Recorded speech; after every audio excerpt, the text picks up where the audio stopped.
Decíamos al comienzo del programa que últimamente estamos mirando el tema de la migración prácticamente solo desde la perspectiva de la seguridad por el impacto que provocan los crímenes violentos que han cometido extranjeros que llegan a nuestro país. Pero perdemos de vista otras dimensiones del fenómeno y queremos concentrarnos en la aventura, la odisea que implica para las mujeres, que son más del 50% de quienes entran a nuestro país, llegar a Chile y recorrer un camino incierto y que puede ser peligroso, como decíamos. Megan Rayburn es doctora en geografía y académica del Instituto de Estudios Internacionales de la Universidad de Chile. Además es máster en filosofía en estudios latinoamericanos y miembro de la junta editorial de la revista Journal of Latin American Studies. El trabajo de Megan se centra en la migración, la ciudadanía, la violencia y las zonas fronterizas de América Latina, y de hecho nos va a estar contando de una expresión artística que tiene este trabajo de investigación que ella realiza y que actualmente se puede ver en el centro de nuestra ciudad. ¿Cómo estás, Megan? Bienvenida. Gracias por estar con nosotros en Democracia. Muchas gracias por la invitación a conversar. En primer lugar, ¿cuál es tu diagnóstico sobre el actual momento de la migración en Chile? Creo que estamos viviendo un momento que se podría considerar un poco complicado, no tanto necesariamente en cuanto a la cantidad de personas llegando en esos términos, pero sí en cuanto a las percepciones, el discurso público que encuentro un poco preocupante a veces cuánta tendencia hay a deshumanizar las personas migrantes. Y mientras tanto, igual sí es verdad que Chile ha vivido un aumento muy rápido en la tasa de migración, y eso obviamente provoca ciertas emociones.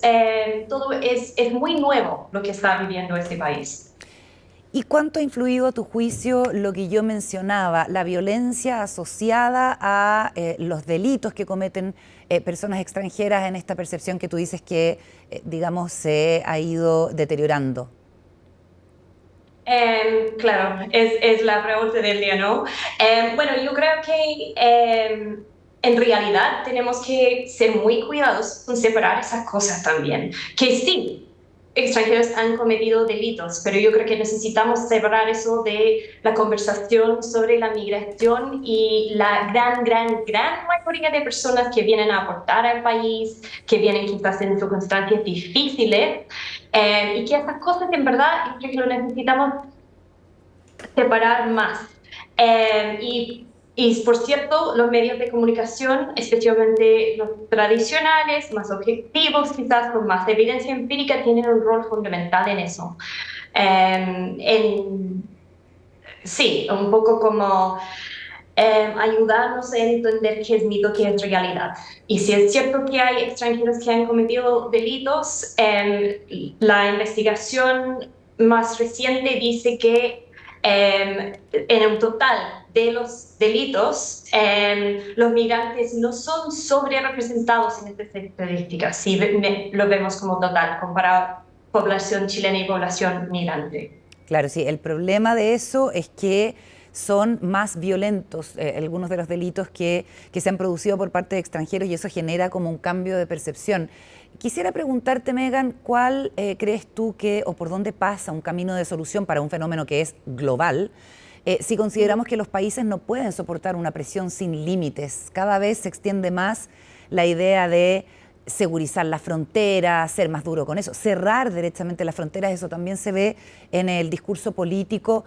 ¿Cómo ves tú esto, que lo vienes estudiando hace tanto tiempo? ¿Cuál es un camino de solución, digamos, concreto y posible?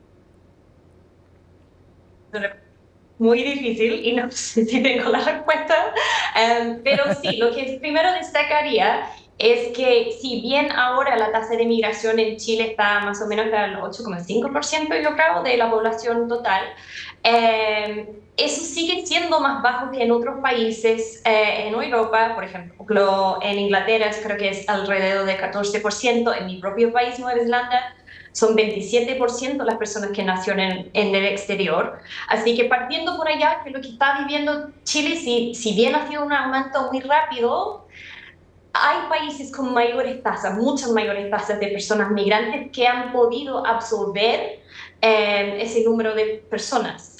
Y bueno, también destacar que acá en el contexto chileno, tal como en otros países, de hecho la contribución fiscal neta de la población migrante es positiva, es decir, que en verdad contribuyen más vía impuestos al Estado que lo que toman desde el Estado. Así que yo creo que esos son varios puntos que debemos tomar en consideración. Eh, pero sí, por supuesto que necesitamos también estrategias y maneras de abordar la situación. Yo creo que ojalá que se bajara un poco el nivel de discurso de lo que yo mencioné, de deshumanización, de preocupación por la seguridad y que se conversara más ampliamente sobre el tema, sobre los derechos humanos de las personas migrantes, sobre la crisis en Latinoamérica que está pasando, por ejemplo, en Venezuela, que hubiera más coordinación regional, ojalá, y también estrategias que permiten que las personas migrantes acercan sin miedo a regularizar su situación, si sea necesario, reconociendo que hemos pasado por unos años muy extraños con la pandemia, con cierres de frontera, y creo que lo más importante sería como regularizar la situación actual y hacer ciertas modificaciones quizás a la ley que ya tenemos. Y quiero destacar también la importancia de ver el tema del refugiado, porque hasta ahora Chile ha tenido un muy mal récord con la aceptación de solicitudes de refugio, que no va en la línea de la reputación de Chile para en verdad velar por los derechos humanos en el escenario internacional. Tú dices que se hace necesario más aceptar más solicitudes de refugio y no rechazarlas, en el fondo. Absolutamente. Hasta ahora, entre 2010 y 2022, se ha aceptado solo 3% de las solicitudes de refugio. Muy, muy poco. O sea, es una lista de muchas, pero Sí, digo entiendo. que a la vez que uno va securitizando, también tienes que reconocer los derechos humanos, también. O sea, es en el fondo tener una mirada más amplia. Claro. Megan, te quería preguntar por tu trabajo de investigación con mujeres bolivianas que llegaron a Arica y últimamente de mujeres colombianas que han llegado a Antofagasta, si no me equivoco. ¿Cuál dirías tú que son las características comunes que tienen las mujeres que migran?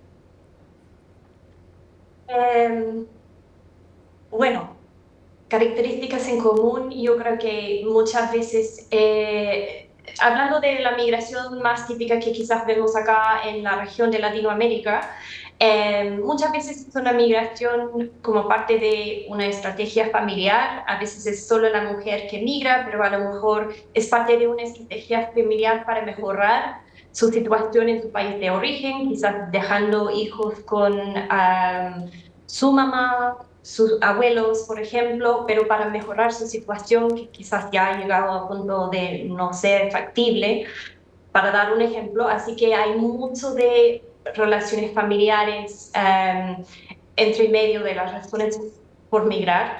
También al llegar a Chile, por ejemplo, muchas veces vemos a mujeres entrando en trabajos de cuidado. Seguramente podemos pensar en las muchas mujeres que conocemos en nuestras vidas diarias que son mujeres migrantes que están trabajando en puestos de cuidado, ¿no? Así que eso yo creo que es algo que tienen muchas mujeres en común también, que migran. Así que hay un tema de lo que llamamos cadenas globales de cuidado que se produce, que las mujeres migran para mejorar la calidad de vida, por ejemplo, de su hijo, dejándole con otra mujer y muchas veces cuidando a hijos de otras mujeres o personas de tercera edad, por ejemplo. ¿Y de qué manera viven ellas la discriminación? ¿En qué se nota una xenofobia que, si no me equivoco, a tu juicio ha ido en aumento y sobre todo cuando tenemos inmigrantes ya de segunda generación, es decir, niños que han nacido en nuestro país? Sí, bueno, lamentablemente desde que empecé a trabajar acá en Chile he visto eso como discriminación por el racismo y el clasismo que ya existe en Chile, que ya existía de antes. Y se ha aumentado, se ha hecho más visible, mejor dicho, con la llegada de personas migrantes, especialmente con la llegada de personas afrodescendientes últimamente también. Yo trabajo en mi proyecto actual con bastantes mujeres afrodescendientes que han vivido una discriminación particular también por el color de su piel y es muy terrible, racismo estamos hablando de actos muy fuertes, de comentarios discriminatorios, gritos, cosas abusivas en el trabajo, cosas a veces muy fuertes.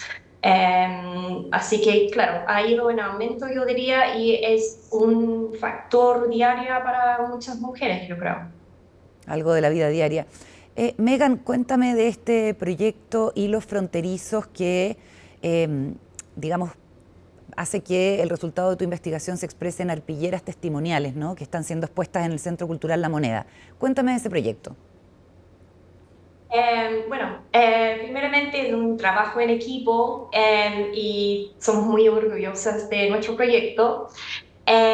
Y bueno, viene de una preocupación mía que era que la investigación tradicional es, por supuesto, súper importante, digo, como cuestionarios, entrevistas, etcétera, pero muchas veces como académica quedé con la sensación de que la investigación quedó muy en el papel, en la academia, y que trabajando un tema tan sensible, importante como es la migración, eso no es la idea. La idea es que llegamos a más público, que podemos tener más conversaciones con distintos grupos.